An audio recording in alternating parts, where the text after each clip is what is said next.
Agora vamos demonstrar a chamada regra da potência, mas com expoente n igual a 1, 2 ou 3. Só esses três casos, tá? Essa regra nos diz que se f de x é x elevado a n, então a derivada f' de x é n x elevado a n menos 1. Tá? Como eu disse, vamos demonstrar separadamente os casos n igual a 1, 2 e 3. Então vamos lá, demonstração.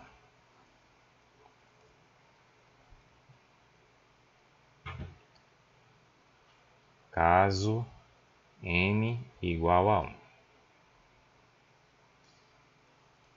No caso, f de x é x elevado a 1, que é x. Se implica que f' de x é,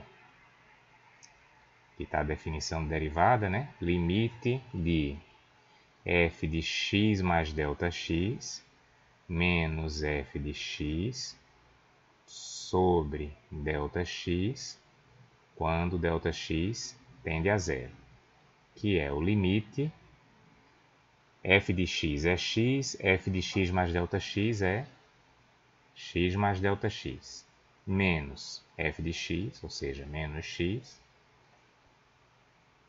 sobre ΔX quando ΔX tende a zero. X menos x dá zero. ΔX por ΔX dá 1. Então nós temos o limite de 1 quando ΔX tende a zero, que é 1. Vamos guardar esse resultado, tá? Para este f de x, f' de x é 1. Agora vamos para o caso n igual a 2. Com n igual a 2, f de x é x ao quadrado. Então, f' de x, que é o limite de f de x mais ΔX menos f de x sobre ΔX quando ΔX tende a zero, é o limite quando ΔX tende a zero. F de x é x ao quadrado. F de x mais ΔX é x mais ΔX ao quadrado, menos f de x menos x2 sobre ΔX, que é igual ao limite quando ΔX tende a zero, de x2 mais 2x ΔX mais ΔX ao quadrado menos x2 sobre ΔX. Vamos fazer aqui esses cancelamentos com os quais já estamos bem acostumados, né? Não preciso mais nem comentar. E aí ficamos com limite quando ΔX tende a zero de 2x mais ΔX, e é claro que isso aqui é 2x. Pois bem, demonstrar aqui o resultado para o caso n igual a 2. Agora vamos para o caso final aqui desse grupo, que é o caso n igual a 3. Quando n é igual a 3, f de x, que é x elevado a n, é x ao cubo. E aí nós obtemos f' de x igual. Bom, eu não vou escrever isso aqui de novo, tá? Dessa vez eu vou pular aqui para a gente ganhar um pouquinho de tempo. Então é o limite de f de x mais ΔX menos f de x sobre ΔX quando ΔX tende a zero, que é igual ao limite quando ΔX tende a zero. F de x é x ao cubo, f de x mais ΔX é x mais ΔX ao cubo, certo? Sobre ΔX, e aí nós vamos usar aqui uma propriedade, né? Uma identidade, melhor dizendo, para o cubo da soma, que é x ao cubo mais 3x2 ΔX mais 3x ΔX ao quadrado mais ΔX ao cubo. Aí menos x3 sobre ΔX. x3 menos x3, 0. Em cada termo que sobra tem um ΔX, podemos dividir aqui separadamente. Ok? E aí ficamos com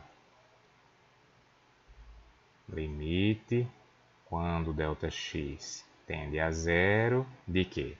De 3x2 mais 3x ΔX mais ΔX ao quadrado, que é claramente 3x2. Pois bem, veja, nós temos esses três resultados aqui, para os três casos. Com um pouco de atenção, nós podemos reunir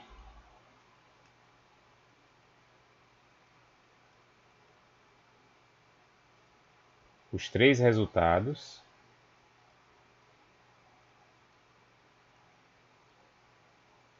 usando uma única expressão, certo? F' de x. Veja, começando por aqui, ó. F de x igual a x3, F' de x é 3x2. Então, você vê que tem um 3 aqui, esse 3 aparece aqui. E aqui o expoente é 3 menos 1. Aqui, f de x igual a x2, olha só, você tem aqui 2x e o expoente é 2 menos 1, que é 1. F de x igual a x é como se o expoente fosse aqui 1. Aparece 1 vezes x a 0, podemos pensar aqui, porque x elevado a 0 é 1. Então, não estamos dizendo que isso vale para todo expoente. Não demonstramos isso ainda, certo?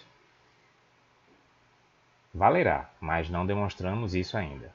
Aliás, valerá não, né? Vale, mas não demonstramos isso ainda. O que demonstramos é que esta expressão aqui, para a derivada de f de x, igual a x a n, vale para os casos n igual a 1, 2 e 3. Tá? Se você... Exemplo, se f de x é x ao cubo, f' de x vai ser 3, né? X a 3 menos 1, ou seja, 3x ao quadrado. Certo? Esse tipo de coisa é bem importante, gente. Você tentar enxergar uma fórmula que se aplica aos casos particulares obtidos, tá? Você só tem que ter o cuidado de não achar que, por exemplo, já está então automaticamente demonstrado que essa fórmula aqui vai valer para f de x igual a x elevado a 4, por exemplo. Não. Ainda não podemos chegar a essa conclusão. Isso será de fato demonstrado, mas por enquanto o que demonstramos é que se f de x é igual a x elevado a n, f' de x é nx elevado a n menos 1 para n igual a 1, 2 ou 3. Certo?